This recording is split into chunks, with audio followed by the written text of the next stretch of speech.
La crisis del capitalismo tiene que ver esencialmente con el hecho de que hay sobreproducción,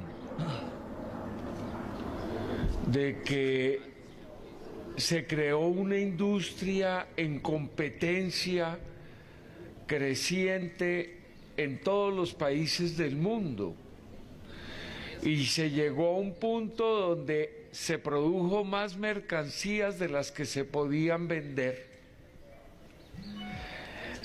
Y entonces no pasan dos cosas con eso, no hay a quien venderle, entonces el circuito de acumulación de capital se estanca. Esa es la crisis del capitalismo, por una parte. Por otra parte, se tienen montes de dinero y no hay en qué invertir. Cuando se sube el precio del petróleo, los señores petroleros acumulan millones y millones y millones de dólares. ¿Y dónde vamos a poner eso para que siga ganando? Porque si no gana, la cosa se muere. Y ahí es la crisis del capitalismo. No se reproduce la acumulación incesante de capital. Eso es la crisis del capitalismo. Y entonces en ese desespero se plantean estas lógicas de mercados ampliados que rompen barreras nacionales y entran a tener unas lógicas los que son los verdaderos dueños del capital, esencialmente el sector financiero, pero también con la maquinaria militar capaz de imponer las condiciones donde quieran en el mundo. Y decía la señora Rosa Luxemburgo, normalmente el capital se reproduce a través de este saqueo gota a gota, hora a hora con los trabajadores. Pero en el momento en que se produce una crisis de capital, ellos no tienen la más remota duda de que van a sacar las cañoneras y van a comenzar a recolonizar territorios a las buenas o a las malas.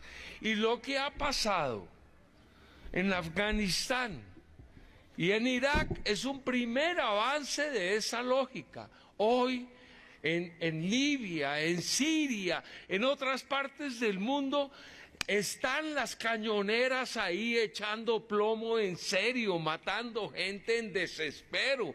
Eso es una demostración palpable de la nueva fase histórica en la que está entrando la humanidad. Y han sometido a México a una guerra equivalente pero oculta. Yo les digo a ustedes que los Zetas fueron entrenados en los Estados Unidos y vienen como un comando de acción rápida a representar los intereses bélico-militares de los Estados Unidos en territorio mexicano. Ellos son una quinta columna metida en este territorio. De por Dios, ¿cuántos muertos más necesita México para saber que nos han metido en una dinámica de guerra? Y que lo que tenemos es un proceso de colonización de enormes proporciones.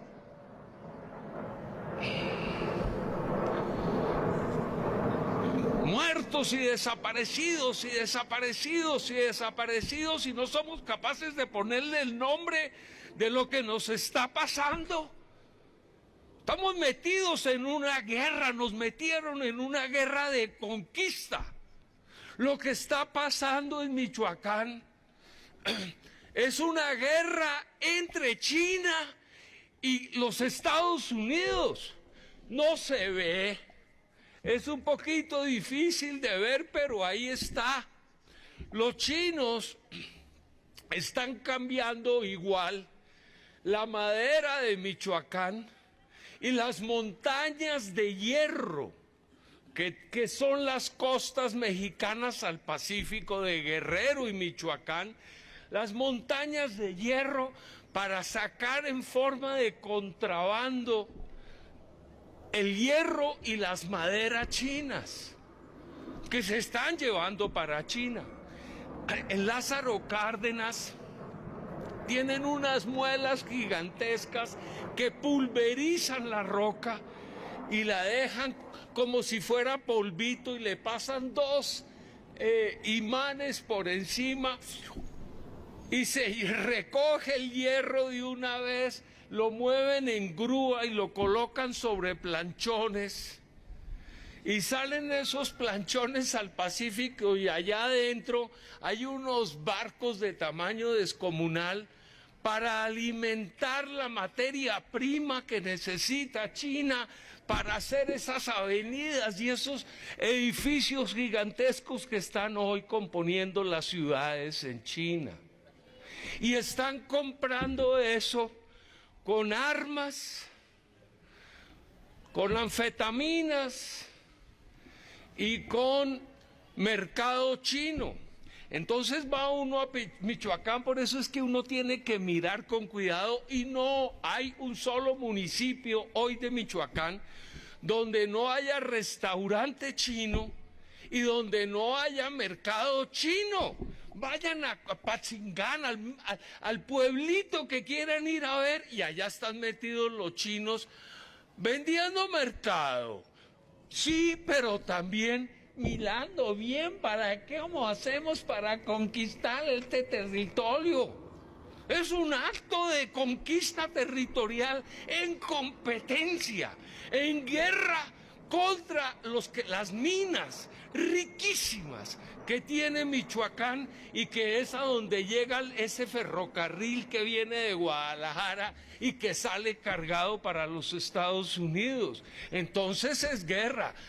Los mexicanos ponen la sangre, pero es dos ejércitos que están ahí siendo financiados con la ayuda del narcotráfico para que se mueran un grupo o el otro grupo, que responde a intereses nacionales antagónicos y en condición de guerra. Por eso se mueren los mexicanos. Claro, en un principio era el cartel del Golfo que estuvo originalmente bajo el mando de García Ábrego. Después estuvo el mando de Osiel Cárdenas Guillén. Pero es que si ustedes supieran la historia de Osiel Cárdenas Guillén, parece casi de risa. El dueño del cartel del Golfo, uno de los hombres más ricos del mundo en su momento, era un pobre mecánico que trabajaba en Reynosa.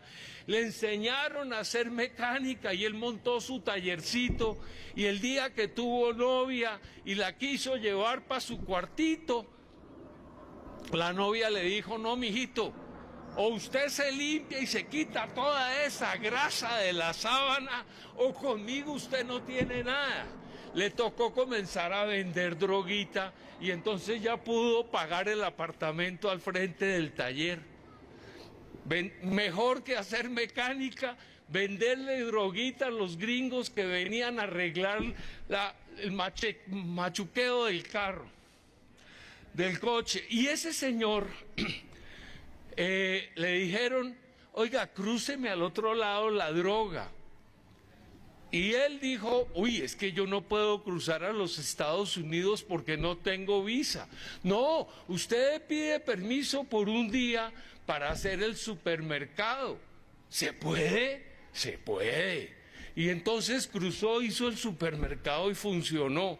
Volvió y llevó una droguita poquita y dinero en serio. Al tercer día, cuando volvió, ¡van!, lo agarraron. No tuvo tiempo de hacerse rico. Quedó pobrecito y preso. Y los amigos comenzaron a pagar los abogados. Y los abogados, después de que perdieron y le metieron 8 años de cárcel por narcotraficante, le dijo al abogado: diga que yo puedo pagar la cárcel en México. Es que los jueces en Estados Unidos le contestaron: no quieren que ustedes se vayan para allá porque allá los sueltan al otro día. Entonces, ¿para qué van a pagar la cárcel en México? No le van a dar. Nadie sabe cómo terminó Osiel Cárdenas Guillén en una cárcel mexicana. Ya se habían llevado a García Ábrego para los Estados Unidos y desde la cárcel. Osiel Cárdenas Guillén se fue volviendo el dueño del cartel del Golfo, hasta que un día, después de ser un hombre riquísimo que tenía comprado al gobernador, a los militares, a todo el mundo, en el norte del Golfo y desde ahí hasta Quintana Roo, él manejaba todo el negocio hasta que un día se dio cuenta.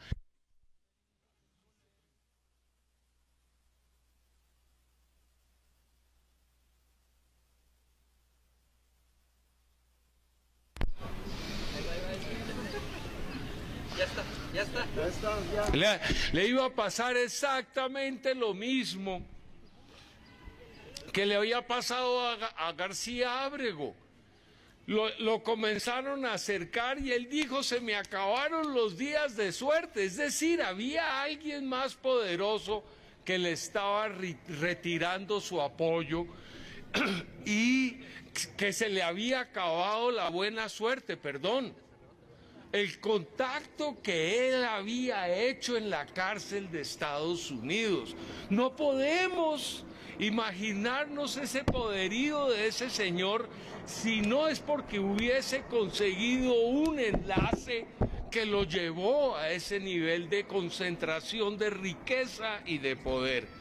Cuando siente que la cosa se está agotando, llegan estos señores que le dicen: ¿usted quiere seguridad?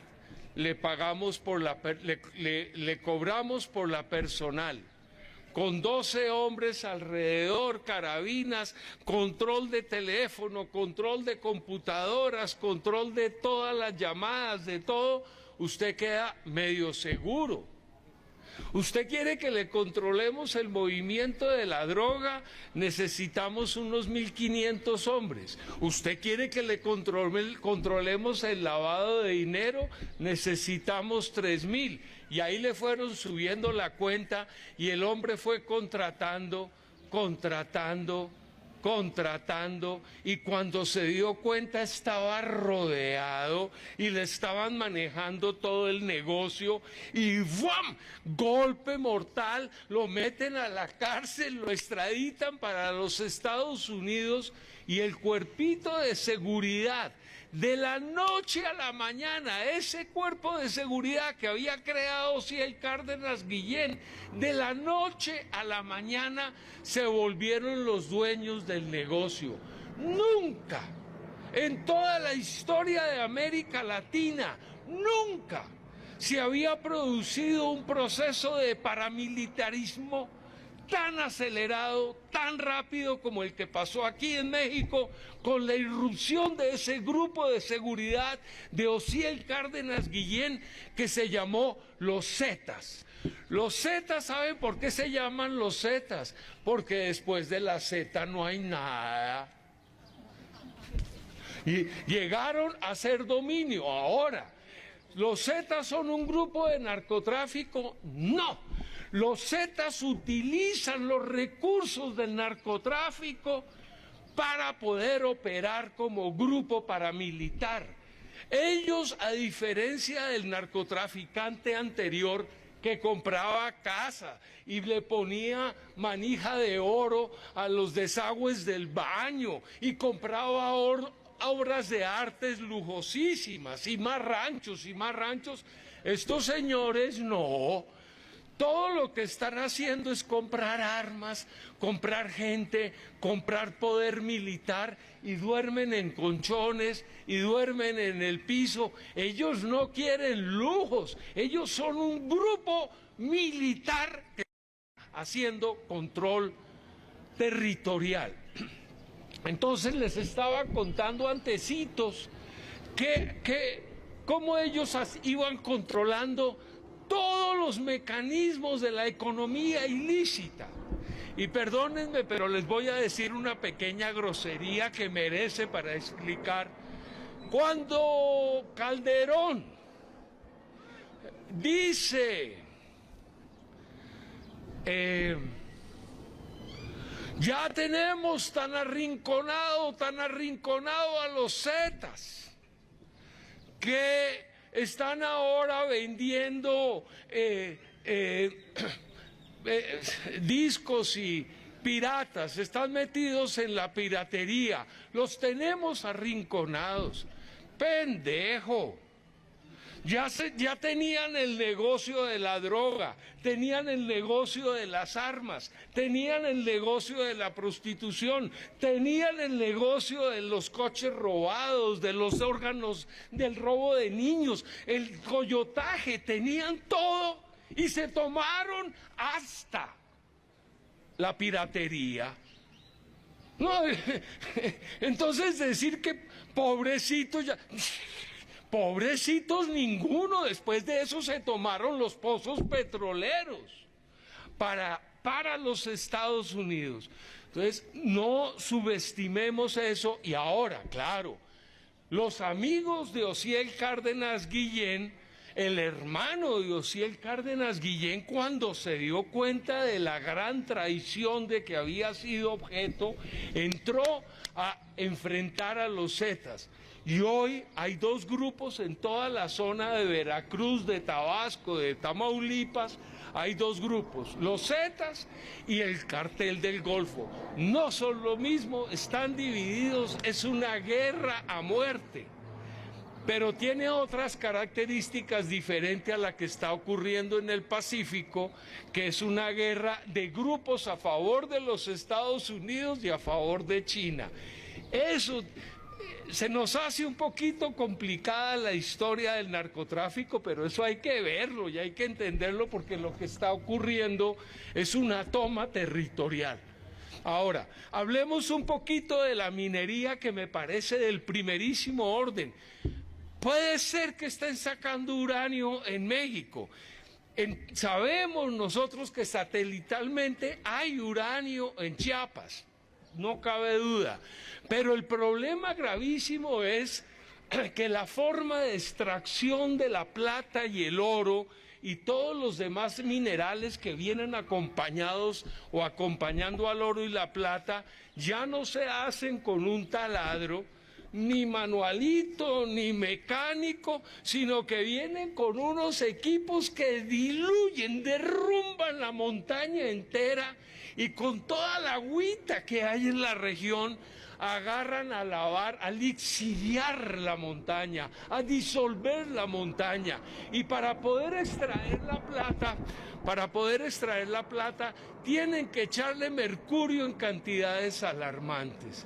Y ese mercurio se vuelve a ir otra vez con el agua a los mantos freáticos. Y el mercurio mata. El mercurio es un veneno. Y los campesinos y los indígenas hacen sus pozos profundos para encontrar el manto freático y poder sacar con baldecitos el agua que está envenenada.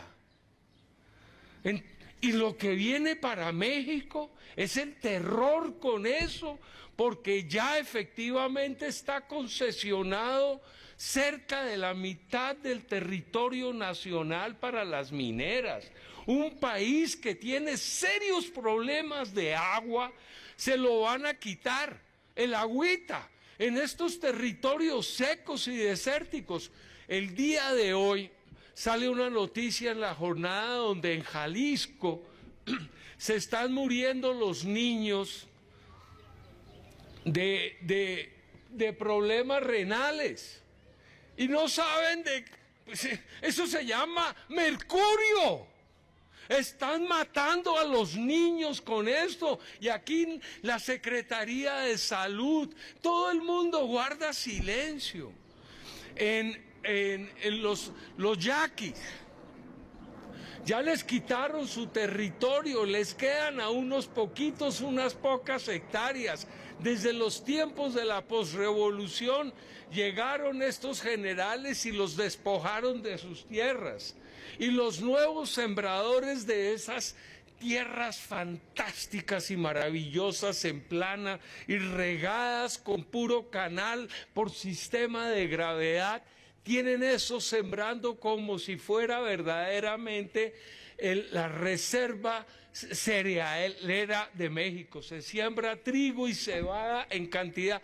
Y tienen que fumigar con aviación. Planito, planito pasa la aviación. Oiga, todos los pozos de los yaquis están envenenados. Entonces llega uno a hacer visita allá y le dice la muchacha del lugar: ay, yo no le recomendaría que tomara agua de aquí, nosotras ya nos acostumbramos, pero cada vez que viene le dan un nombre que yo ya no me acuerdo, un extranjero, un alien, un ajeno al territorio, se toma esa agüita y se pone malísimo. Claro, el agua está envenenada. La Secretaría de Salubridad hizo una investigación sobre el agua y llegó a la conclusión de que era veneno puro y guardó los datos. ¿No ve que Peña Nieto prohibió que se hiciera más información pública sobre la situación del agua? Está prohibido. Entonces, yo estuve en una conferencia donde una doctora mostró labio leporino, columna bífida, que están comenzando a nacer los niños con tara mental, con incapacidad física, y entre los yaquis, pero esto hay que guardarlo en secreto. De esto no se puede publicar ni una cosa. Oiga, doctora, deme una copia de su trabajo. No, está prohibido. Yo cuento aquí para que ustedes sepan, pero no le puedo dejar mi trabajo porque me pueden meter a la cárcel. Todo eso está pasando. Entonces lo que viene para Oaxaca, si el territorio mexicano está concesionado para la minería, en el caso de Oaxaca, el 75% del territorio oaxaqueño está concesionado. Lo que viene para Oaxaca es el terror, porque esas mineras necesitan toda el agua de la región para poder mover las montañas, para poder diluir las montañas. Eso es lo que viene. Yo creo que la situación es muy grave ya, pero tenemos a este señor y yo quiero hacer una diferencia. No es igual que los Clinton, no es lo mismo. Este señor viene dispuesto a sacar la cañonera y echar tiros de frente. Los otros pusieron a los Zetas, que quiere decir una quinta columna oculta. Este otro señor está dispuesto a jugar el juego de la invasión. Y está dispuesto a utilizar las nucleares en los territorios que ellos consideren necesario de hacerse. Próximo a nuclear va contra Irán. Pero entonces pensemos una cosa con cabeza fría, que son datos que son muy importantes de tener en cuenta. Los investigadores dicen que si hubiese una guerra de los investigadores nucleares entre Afganistán, entre Pakistán y la India, que tienen recursos nucleares y se amenazan todo el tiempo con echarse bomba atómica, ellos no tienen sino el 0.04% de las bombas atómicas del mundo, mejor dicho, casi nada. Pero si se las llegan a disparar, la nube radiactiva la vamos a tener encima de todo el mundo y las siembras se van a dejar de producir, porque todo lo que comemos, todo lo que sembramos, la lechecita que sale, las frutas, todo se va a volver radiactivo. Lo que estamos es frente a una hambruna de humanidad muy probable. Entonces yo no quiero decir de ninguna manera que lo que tenemos al frente no sea el imperialismo. Estamos de frente al imperialismo, pero no es igual un imperialismo que quiere jugar a los Zetas de manera oculta, con ejército cerrado, a un señor que está dispuesto a hacer una guerra en el territorio del mundo que sea, con el poderío nuclear de los Estados Unidos.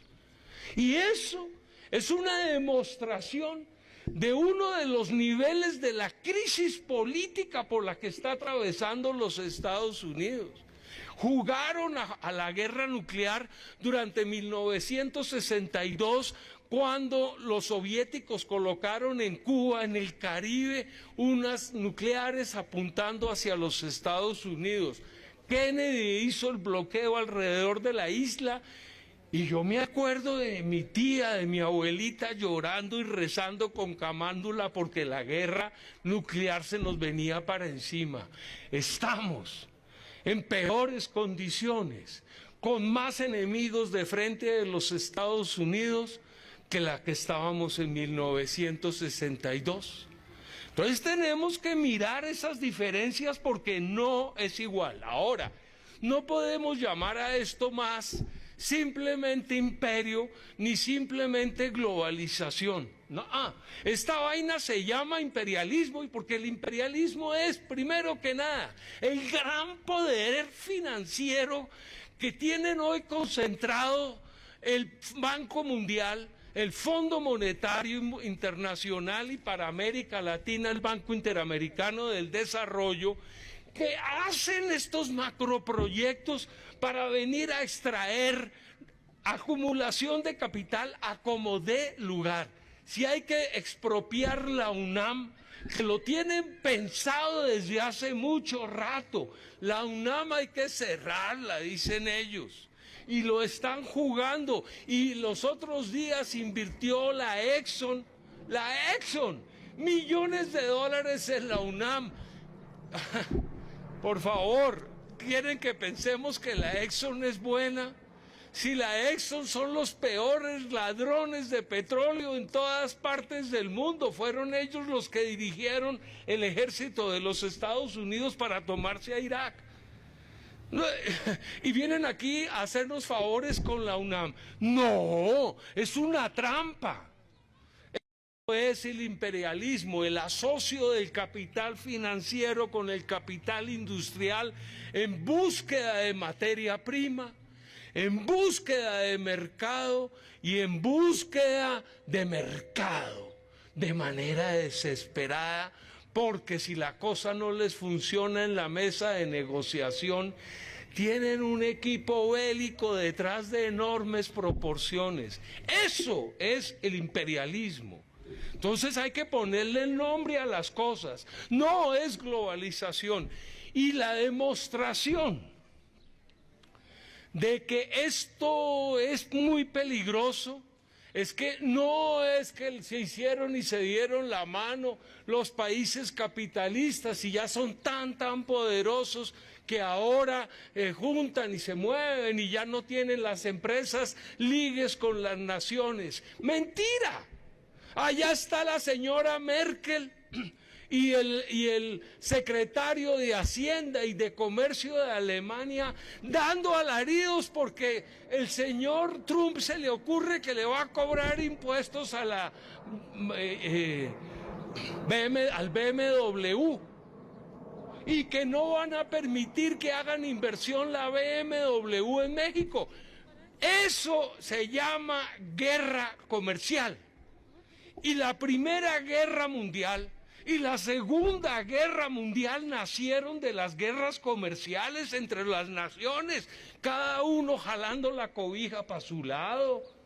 Entonces estamos otra vez en esa circunstancia donde los Estados Unidos ve que está perdiendo territorio de comercio, está perdiendo territorio de inversión, está perdiendo capacidad de acumulación de capital incesantemente. Y entonces, guerra.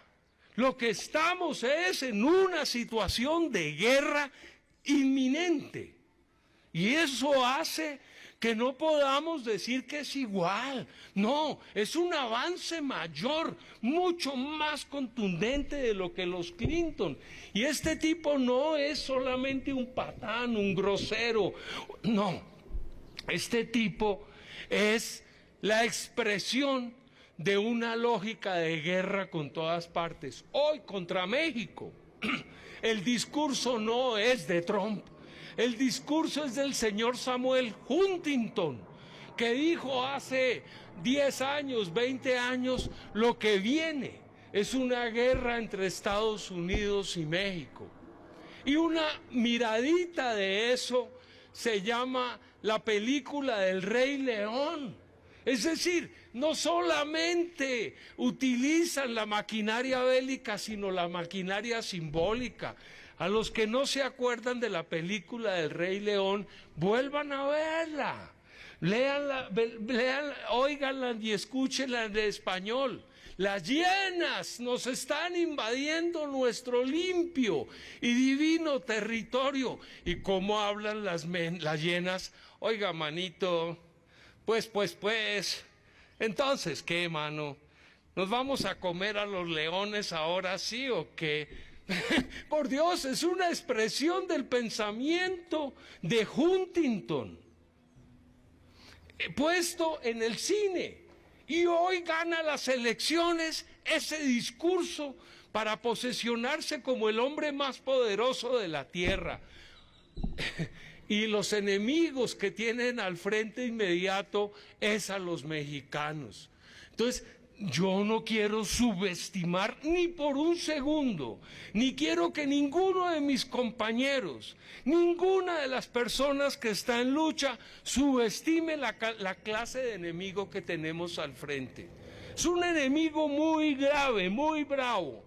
Y lo interesante, lo valiosísimo que tenemos aquí, también es que estamos viendo un despertar de la humanidad como nunca antes. No es solamente de los mexicanos que salimos a tomarnos pueblos, carreteras y calles en contra de los gasolinazos. El próximo gasolinazo viene ahorita para febrero, lo van a volver a meter. Entonces, hay una contradicción profunda con el entreguista de Peña Nieto. Y de entreguismo, es un tipo absolutamente sumiso. Como les digo, ¿para qué llama? Ya, con usted no hacemos más negocios y si usted clava un impuesto le ponemos otro equivalente al nuestro y a sus mineras y a su salida de minería de aquí impuesto y no le vamos a pagar la deuda y no vamos a importar más productos alimenticios y mexicanos a trabajar el campo y entonces sí, claro. Los campesinos tienen una historia que jugar otra vez de enorme importancia. Pero si las revoluciones en el mundo entero han sido hasta ahora todas campesinas, ¿cuál que la revolución proletaria? La verdad es que la revolución mexicana fue una revolución campesina, pero la vietnamita, la rusa, la cubana. Y todas las revoluciones uno se pone a pensar, el proletariado del mundo unidos, no, los campesinos son los que han hecho las revoluciones y otra vez tienen la palabra, la fuerza, la organización y la posibilidad histórica de emerger y de exigirle al gobierno que vuelva a colocar una CONASUPO. Es indispensable que se garantice precios de sostenimiento para la producción agraria nacional, que se garantice la distribución de semillas y de abonos, que se garantice la posibilidad de la compra de esos productos y una buena distribución. Entonces hay que regresar a la CONASUPO, pero México tiene una experiencia reciente, sabida, conocida de eso, que nos vamos a dejar. ¿Cómo nos vamos a dejar si nosotros sabemos? ¿Nos va a costar trabajo? Sí. ¿Vamos a tener periodos de hambre? Sí. Pero aquí ya aprendimos a comer chapulines, ahora nos tocará aprender a comer hormigas o qué sé yo, pero no nos vamos a dejar morir de hambre y vamos a volver a sembrar este país y vamos a producir otra vez leche y carne y todo lo que haya que producir, aunque nos va a costar mucho trabajo, de eso no cabe duda, pero trabajo es el que hay en este país. Entonces, es una situación de guerra. Entonces, como decía un comandante mío, de mis cariños, allá en territorio colombiano de donde fui originario, pero yo escogí y ya me volví mexicano, y quiero mucho este país y lo quiero entrañablemente, decía estábamos allá en la montaña y de pronto alguien grita, viene el ejército. Y como esto era una guerrilla democrática, el comandante dijo, ¡reunión! Y el sargento, el que sí sabía cómo era la guerra, dijo, ¿qué reunión ni qué carajos? Lo que necesitamos es cavar trinchera ya. Es el momento de cavar trinchera en México, es el momento de prepararnos, es el momento de decirlo duro, pasito y susurrado, nos toca un tiempo diferente en México, no va a seguir siendo igual, tenemos que prepararnos porque es un tiempo de enorme dificultad. Otra vez podría seguirles contando más cosas, pero yo creo que he hablado mucho, gracias.